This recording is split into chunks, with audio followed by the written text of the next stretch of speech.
Hello, I'm Game Retainer, and in this video I'll be going over some great locations for bases on the Navezgane map in 7 Days to Die 2.0. I have already made one of these videos. I'll put it on the top of the screen there if you've not already seen it. But with that said, let's jump straight in. Kicking things off, we have the Clement Residence. This one is very close to Bob's Balls and Carl's Corn. It's also very close to the Burnt Forest, so you're in a pretty good location. Unfortunately, Traderect has now moved on this map, so he's a little further away than he used to be, but he's still not all that far away. This is a tier 0 POI, so there are just a couple of enemies inside and it can be cleared out very easily on day 1. It's big enough to house multiple players, and this tower around the back is fantastic. While it does only span over 3 floors, you can take the roof off and make it as big as you like. As for the interior, it's nothing too special, but you can do a lot with this. Whether you want to have it as a storage area, or a crafting room, or just a fighting base. This building can kind of do it all. One last note with this one is make sure you make your way up to the very top of the tower because there is a little bag here that's very easy to miss. Moving on, but staying close. Right in front of the Clement Residence, you'll find this little farm here. This is abandoned Shady Farms. It's a tier 1 POI, and if you've been playing on Navezgane for a long time, then you might recognise this as Traderect's old land. That's where he used to have his compound. But now that he's moved, this farm is here, and it makes for a relatively good base. You are still close to the Burnt Forest, which is nice, and it's a tier 1, so there's a little bit of loot here, but not a lot. The nice flat land out front is perfect for building, and the building around the side here, the little barn area, while it's not great, if you do want something to store your vehicles in, if you're that kind of player, then that's kind of ideal. Also, it is big enough to use as a storage area. I'm not sure what else you'd do to this one, but, you know, that's up to you. The building itself, it's not strong, but it's not exactly weak either. There aren't any big holes anywhere, it's quite well intact. You will need some cobblestone before the first horde to make it sort of safe enough to survive. The interior is a little beat up, and it does need some TLC. That said, it's not that difficult to gut out and turn into whatever you like. If you do just want to hop up and grab some loot, then you can make your way in through this window, and there it is. For this next entry, you'll just have to bear with me a little bit. It's not too far away from the previous couple that I've mentioned. You can just about make out the Clement Residence and the farm I mentioned, right in the middle of the screen. But on the top of this hill, you'll find one of the more difficult POIs in the game. This is the Dr. Karen Higashi Residence. This is an end of game POI, and it's really not easy to clear, especially if you are new or early into a playthrough. As you can see, the POI itself is pretty nice from above. You have walls, you have a nice modern house, and it's perfect if you're playing with friends. It's underneath the building where things get difficult. If you can clear it, then it is very nice because there's lots of space to have everything. But emphasis on the if you can clear it. If you know what you're doing, it's not that difficult, just take it nice and slow. You do get lots of nice loot in here, which is great, and there's a lot of open space for building. This is not the only top tier POI that's going to feature on this list, but there is one downside of having an end of game POI as your base, and that is that when you place a land claim block down on a location, you can no longer get that place as a mission from the traders. So if you choose this as your home and put a land claim block down, you won't be able to choose this for any clear missions in the future. Located just a stone's throw away from the wasteland, you'll find Burns Cabin. This is a tier 1 POI and it's one of the classics. It's nothing too special, but it kinda has it all. It's easy to take over. The interior is nothing special, but it doesn't take a lot to empty it. Around the back is a balcony, so you have a nice firing point. It does also have a basement. Nothing too huge, but if you're willing to break down the walls, then you can turn this into a pretty viable storage room. Also, because of its close proximity to the wasteland, it's great for earning your biome badge and still having a little safe place to stay if things get a little dicey. If you're looking for a great horde-based location right next to Dyersville, then Pass and Gas Store 5 is the one you'll want. It's largely made out of concrete, and with a few well-placed blocks, this is almost impenetrable. I'll be honest, I can't take any of the credit for this one because I've survived on this POI with the help of a couple of very good players. So thank you guys, you know who you are. If you've been watching my live streams, you may have seen me hop on top of here, and there's a ramp that goes down with a little cage on top, and I've been surviving quite nicely. While this one is a bit tricky to take over early on, it will last your whole playthrough, providing you repair and upgrade as you go. If you are just interested in the main loot, then you'll find it on the roof. New Life Hope Cabin is a nicely situated POI. It's very close to the wasteland, but far enough away so that you shouldn't have much trouble from wandering difficult enemies. It's a tier 1, so you can take it over on day 1, and it has metal walls around the outside. While they're not the strongest, they tend to usher zombies towards the front so they'll make their way through the entrance as opposed to coming in from all angles. This is kind of the perfect beginner's compound. One thing to keep in mind with it though is once you walk through the front door you will fall through the floor and it opens up into a little cave. Now, I'm not sure how well this would hold up during a horde. I wouldn't advise it because underground bases aren't ideal. Zombies will dig down to you, but it's perfect for a little mine, maybe a storage area, you name it. If you want a POI that is close to multiple biomes, then check out this one. This is Pass and Gas Store 2. It's a tier 1 POI. It's located in the Pine Forest, but as you can see it is close to the Burnt Forest, more specifically Gravestown, the desert and the wasteland. The building itself is pretty sturdy, and the rooftop is nice and flat, so you've got a nice place to live. There is also a little bit of loot up there as well. This is ideal if you're trying to smash your way through the biome badges, because you are close to all but the snow biome. Pass and Gas Store 8 is a pretty remote POI in the Burnt Forest, but it is very good for a horde base. Take down the wall at the front, build a ramp coming off it and build a little tower on top, and you've got yourself a really good fighting area. Just make sure that you upgrade these wood panels to at least cobblestone. If you make your way around the back, that's where you'll find the main loot. It is a tier 1 POI, so you'll get some loot, but not a lot.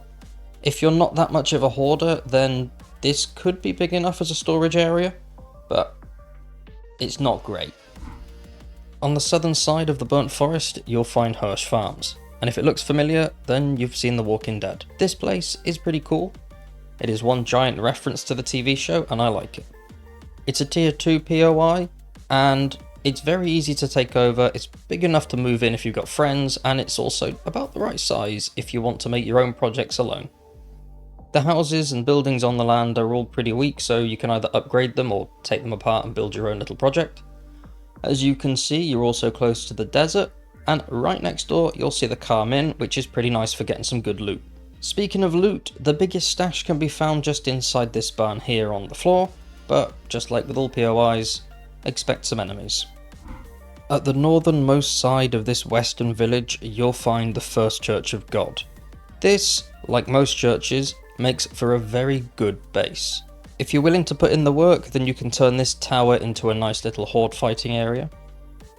Or, better still, make a ramp going down from the front window there, and you can usher them in slowly.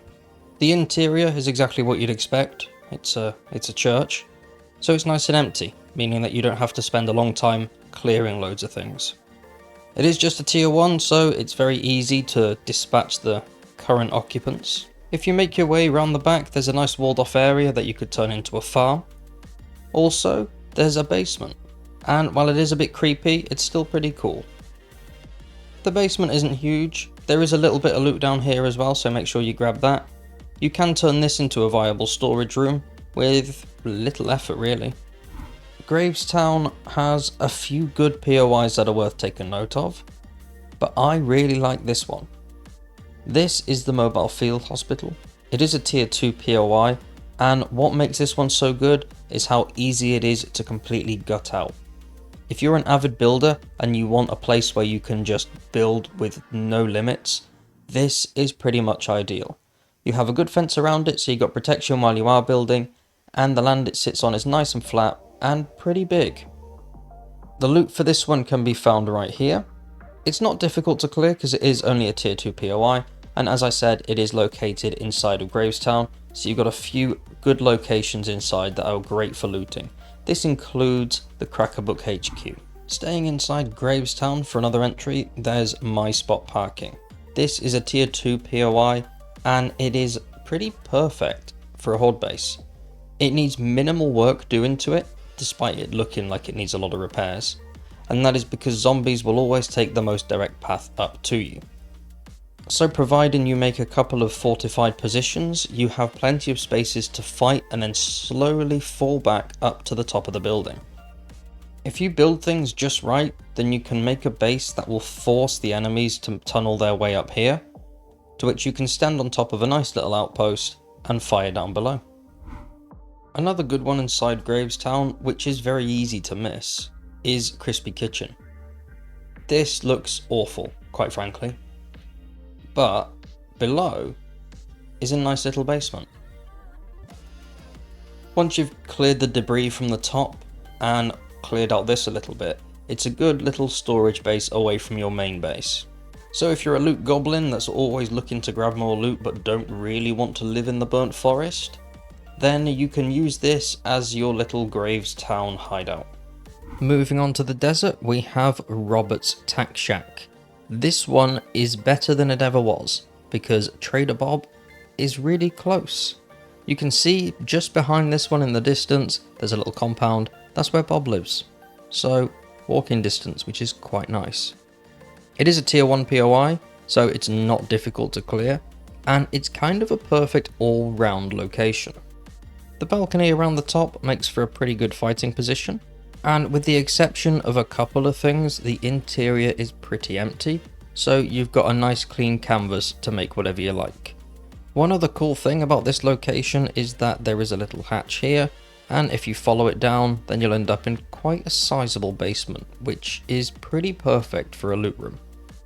It does also contain the POI's loot, so if you want to grab that, obviously go ahead and grab it. If you make your way to this western style town, you'll find a few good POIs, but the main one, in my opinion, is this. Lathan's Hardware? Lathan? I think it's Lathan. But this POI, it's pretty good. The shape of it is what makes it great. If you're like me and your bases tend to be quite simple and blocky, then this is pretty perfect. The roof has nice walls, so it offers you a little bit of protection from zombies down below. They're less likely to see you. And because it's square, it's very easy to build up and make it a lot taller. There is some land around the back, which is good for extending the build, and while this hotel here is very run down, because it's mostly broken, it's not going to take you very long to demolish it if you want to use the land for something else. Unfortunately, this next one's had a bit of a downgrade. The Haug Residence used to be right next to Bob, but Bob has up sticks and moved, so it's now a little bit more isolated. It's a tier 2 POI, and what makes it really good is the fact that it's situated on the side of this hill, so you can see zombies coming up from quite some distance. It's worth being a little careful because some zombies during Horde Night will come from behind, but for the most part they'll make their way up the front. The building itself isn't anything too special, but the land it sits on is quite nice. As for the walls, they're relatively sturdy, and you do have this little outhousey area, which makes for a pretty decent storage room, provided you're not much of a loot goblin. The LaGrega Residence is a tier 3 POI, and if you watched the previous video I made on Navezgane based locations, then you'll recognise its neighbour as the Bullis Bates estate. Together, these are a pretty good combination. You can use the Bullis Bates estate for hordes, and then the LaGrega Residence as just a regular home. Since it's a tier 3, you can expect to find a decent amount of loot. If you do want to go ahead and grab that, then you can just make your way around the back here and smash through this door. This will lead you into a bedroom, and through this little door you'll find the loot. While you are in this POI, make sure you check out the attic because there's a hidden stash that's very easy to miss. Aside from that, the house itself is a pretty standard house, but you could turn it into something a lot more special with a little bit of effort. The town of Departure has a few really good POIs that are definitely worth looting. It's also got some good base locations, one of them being this one here, Fire Station 8. This is a tier 3 POI, so it is relatively tricky, but it's not all that difficult. If you are new, maybe bring a friend, but speaking of friends, this is big enough to house more than one player. You have the roofs, and because they're done across different levels, you can have one as a storage area, crafting area, fighting area, you name it, you can kind of split these up. The main loot for the POI is located on the central roof.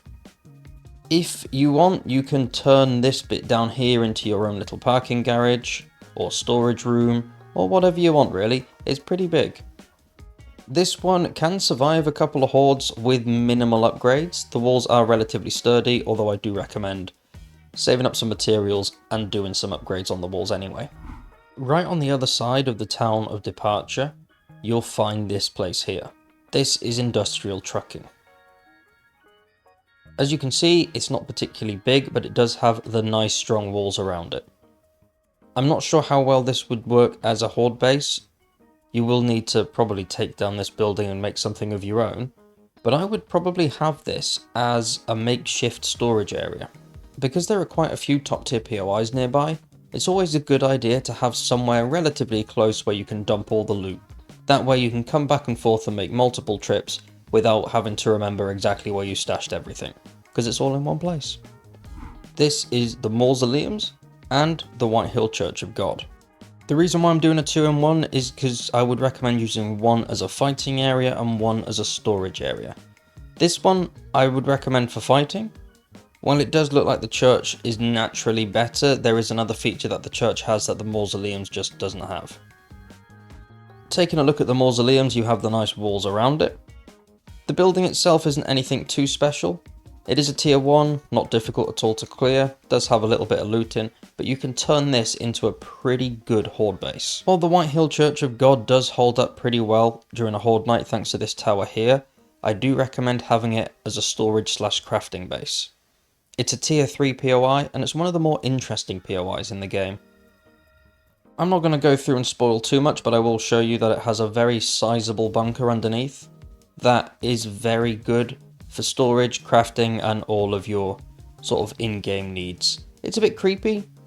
In fact, it's very creepy, but it does tell a pretty cool story, so make sure you come down here and check it out. Staying inside Departure for one more entry, we have the Condemned property. As you can see, it's very close to Station 8, and it's a tier 0 POI this one, so it's very easy to take over. And what makes it so special is the fact that it's very empty on the inside. So if you want a place that has like the skeletal structure there, but nothing else, you'd be hard pushed to find a better one than this. Also, speaking of skeletal, has a little skull on the side, so it comes with its own artwork. If you head slightly southeast from Departure, you'll find Passengas Store 9. It is a tier 1 POI, it's pretty big, and it has strong concrete walls. And as you can see, it also has a lot of nice flat land. This one is easy to take over, great for building, and it's pretty much horde ready from the get-go really. This big open window here can be used as a platform for fighting. There's not a lot above it, so you will need to build some kind of platform, but that's not all that difficult. The rest of the interior is nice and open, plenty of space for storage, and while the wall doesn't go all the way around, you do have a sturdy wall on one side, and then lots and lots of flat land around. Since this is quite an isolated location, it's good and bad. It's good because you're not going to get the runoff from all those zombies and the POIs there, but it's bad because you are quite far away from the traders. That said, once you've got yourself a vehicle, as I've mentioned before, things are pretty straightforward. Directly west of Lathan's hardware that I mentioned earlier, you'll find Dell's Café. This tier 1 POI has very strong walls. It's nothing too special looks-wise. The interior, it is just a run-down abandoned café, but on the outside, the walls are very strong. There's also walls around 3 sides, and while there are a couple of gaps, it doesn't take long to completely patch it up, and that way you're mostly going to have to deal with zombies coming from the front. The only real downside to this one is the fact that it's pretty far away from most of the traders, and there's not a lot nearby. That said, it is strong. There's a little bit of flat land around it, and plenty of space to expand either side. Close to the border of the burnt forest from the southern side, you'll find Jerry's Fill. This place is pretty nice because it has this roof here, which you can stand on during horde nights to fight off enemies. You will need to do some extensive construction, but it does hold up pretty well. The rest of the area, it's not great, but it's not bad. I probably wouldn't have this for my main base, but because of where it's located, it does make for a pretty ideal kind of stopgap as you're making your way through the biomes. Moving into the snow biome, this little town here, which I don't think has a name, has a few notable POIs. This includes the athletics complex, Navezgane High School, super savage country, and the Minotaur Theatre. It's also home to this little POI here. This is the Philip Powers Residence, and as you can see, there's lots of flat land on it.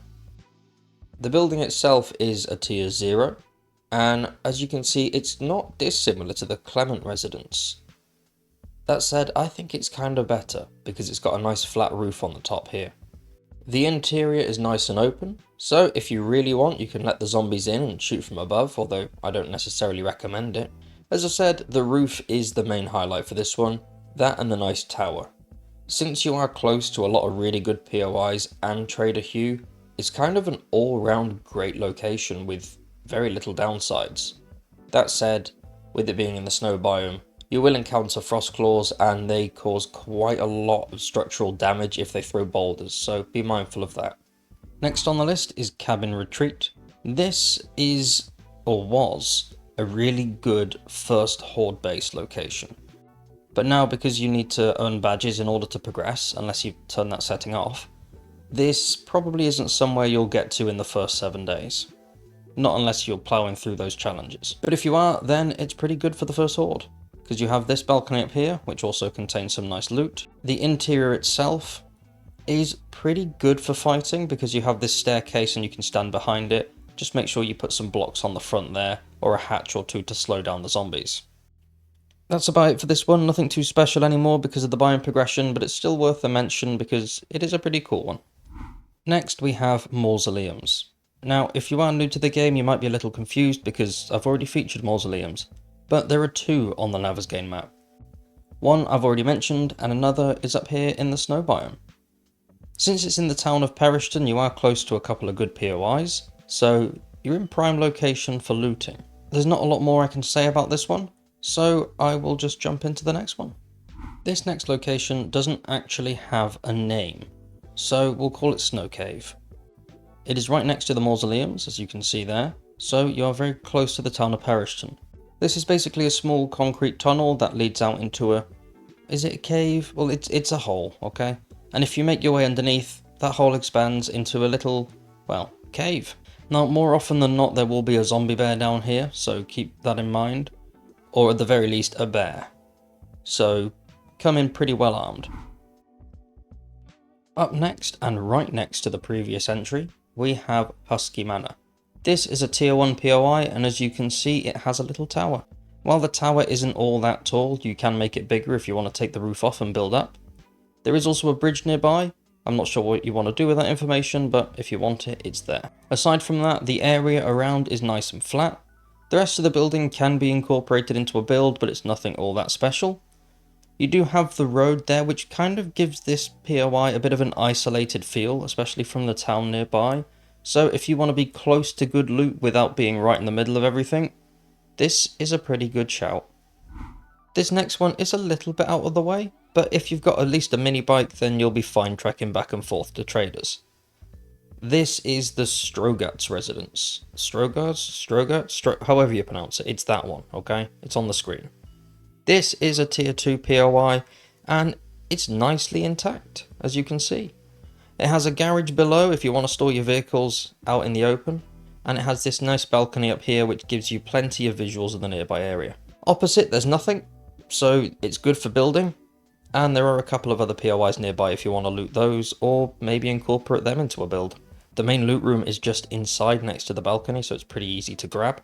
And the interior itself is nice and open, so you can build whatever you like inside. Literally opposite from the Minotaur Theatre, you'll find Rogue Nerd's Refuge. This is a new one to Navezgane, but not a new one to 7 Days to Die. While the building itself is massive, it is technically a tier 0, although because it's in the snow biome, it's a little bit higher than that, but still, it's easy to clear. This isn't really good if you're a solo player, but if you're playing with friends, then it's ideal. You can see all the space on the roof here. There is ample space for building, for crafting, for pretty much everything. It does also have a library, and while it is largely depleted, you will find some books knocking around, which is nice. The interior does need quite a lot of work doing to it because it's pretty run down. The roof is the main highlight for this one, but if you really want, you can move into the downstairs area and turn this into what could be a luxury apartment. These industrial tanks, while they don't look like much, they're actually really good for Horde Nights. While they will need some extensive upgrades to make them viable during the late stages of a playthrough, the fact that they are pretty sturdy and they have a huge space on top that you can wander around on makes them really useful. The only real downside of this is that there's no way to protect from vultures, so you will need to build a little something on the top of these. They're easy to take over. They are in the wasteland, which, depending on if you've got biome progression on, it could be a while before you're able to build on these. But since they're in a line here, you can build multiple bases and then kind of work your way back if things go wrong. Overall, they're strong, they're sturdy, and they're easy to take over. I am going to give a quick honourable mention to Higashi Pharmaceutical. Now, bear with me, because I know this is a top tier POI and you might be thinking, why is this on the list? Well, the roof is very nice. If you want to have this as like a penthouse suite, you can. It doesn't need a lot of work doing to it at all, minus clearing lots of waves of zombies, but you know, that's kind of worth it in one way, because if you look, it's ready to move in. Not to mention that you've also got some lovely loot, which is a really nice welcome gift, if you survive. Keep in mind that if you place a land claim block down in this POI, then you'll no longer be able to get clearing it as any mission from a trader. But the roof is nice. You are located in the town with no name, so you're close to a few other really good POIs, but this whole penthouse area is just a really nice POI to live in. The rest of the building, you can live in it, but I wouldn't recommend it because it's a bit of a maze in there. On the western side of the town with no name, you'll find NFD Downtown HQ. This one is close to quite a few notable POIs. Very, very close to the Ostrich Hotel, as you can see there. And if you've not already recognised it, this is a bit of a reference to Ghostbusters. It's a tier 4 POI, so it's more difficult than most of the entries on the list. That said, this building here is fantastic. The rest of the building, not so much. I mean, you might find a use for it if you want to use this as a storage area, then go for it, but I personally like this one only for this building here. It's big, it's made out of brick, and it's very sturdy. Because of the nice big windows, you've got plenty of firing points, and the roof is nice and flat as well. Speaking of the roof, it's also where you'll find the main loot. There is also a relatively large area around the back, which you could have as a farm, or whatever you want really, an outpost of sorts. As a whole, it is nice. This one would be a little bit nicer if it wasn't attached to this, in my opinion, but that said, it is still a good one. So I hope you found this video interesting. As I mentioned at the start, I have made another one of these videos, but there are still loads of great locations on the Navezgane map to check out. So if you'd like to see a third, then let me know in the comment section below. Also, if there are any other locations you can think of that deserve a mention, feel free to share them. As always, thank you very much for watching, and hopefully I'll catch you in the next one.